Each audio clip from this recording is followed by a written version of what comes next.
Baik jemaah yang dimuliakan oleh Allah Subhanahu wa taala, berkaitan dengan sikap sabar, kita akan belajar dari sebuah kisah.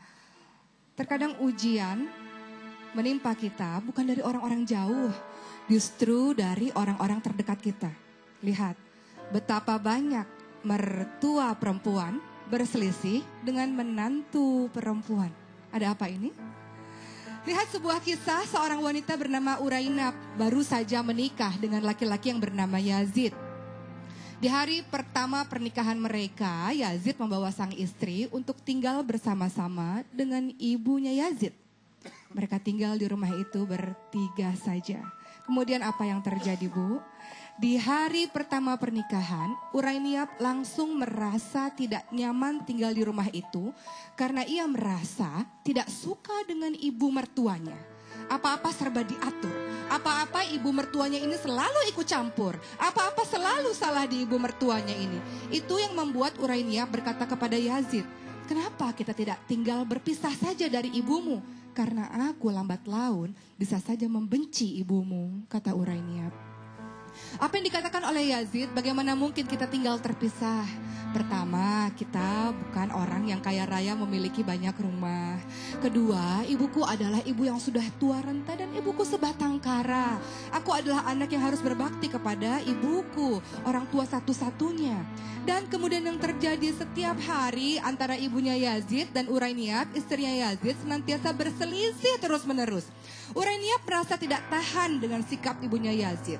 Maka suatu ketika Urainab pun pergi ke rumah seorang tabib dan mengatakan, "Aku tidak kuat hidup dengan ibu mertuaku yang setiap hari selalu ikut campur dalam urusanku, yang setiap hari selalu menyalahkanku. Aku mohon wahai tabib, aku ingin meracuni ibuku supaya ibuku tidak ada lagi di muka bumi ini dan aku bahagia menjalankan kehidupan rumah tangga dengan suamiku Yazid." Maka sang tabib itu pun memberikan segelas yang katanya racun untuk meracuni ibu mertua dari Urainab. Tapi sang tabib berpesan kepada Urainab, "Urainab, setiap hari engkau taburkan, engkau berikan minuman racun ini kepada ibu mertuamu dengan satu syarat. Tiap hari engkau lakukan dengan rutin, karena kalau mendadak pasti orang akan mencurigaimu. Dan jangan lupa untuk senantiasa berbuat baik kepada ibu mertuamu, supaya kalau terjadi apa-apa, mereka tidak curiga terhadapmu. Patuhi semua kata-katanya, dengar kata-katanya, merendah dirikanlah terhadapnya, hormatilah dia, sertakan semua dirimu terhadap dirinya, dan layani semua kebutuhan-kebutuhan dari ibu mertuamu," kata tabib ini. Maka Urainab pun hari demi hari berusaha untuk memberikan racun tersebut kepada ibu mertuanya, walaupun ia sangat enggan, dan dia berusaha untuk senantiasa berlemah lembut terhadap ibu mertuanya ini, supaya orang tidak curiga. Kalau nanti ibu mertuanya mati, orang tidak curiga dan menuduhnya. Hari terus berlanjut dan apa yang terjadi? Ternyata setelah 3 bulan berjalan, Urainab senantiasa memberikan racun setiap hari. Di hari terakhir, Urainab tak sengaja mendengar sang ibu mertua memuji-mujinya di hadapan Yazid. Ibu mertuanya mengatakan, "Yazid, aku tidak tahu apa yang terjadi dengan perasaanku ini. Aku sangat sayang sekali terhadap Urainab, istrimu itu. Selama 3 bulan terakhir ini dia sangat berbuat baik terhadapku. Dia sangat lembut terhadapku. Dia melayani kebutuhanku. Ya Allah, ternyata istrimu itu, wahai Yazid, aku telah berburuk sangka. Dia sangat baik terhadapku. Dan jagalah istrimu itu baik-baik. Dia istri yang sangat solihah, wahai Yazid," kata sang ibu.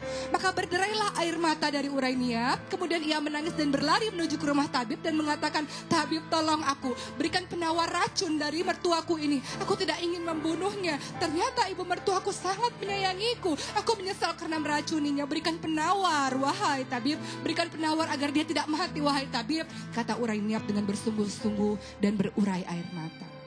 Sang tabib mengatakan, "Kenapa? Apa yang terjadi dengan ibu mertuamu?